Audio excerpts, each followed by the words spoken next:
Back to my channel.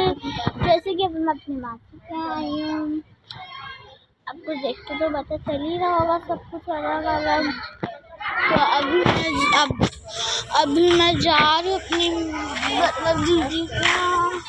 वो उधर दूर बैठा है, मम्मी पापा इधर बैठे, मासी और सब लोग ऑलवेज।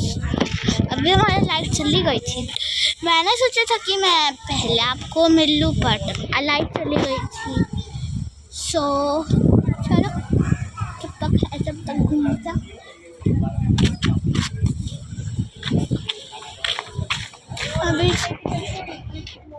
अभी तो मैं फिलहाल हूँ। गाइस पता चल चुका है मैं वो पहले ओ मैं बड़ी अंधेरा है जब वापस कर जैसा हो रहा है, वापस दिखाने को वापस दिया। तो मैं मिल आपको कल।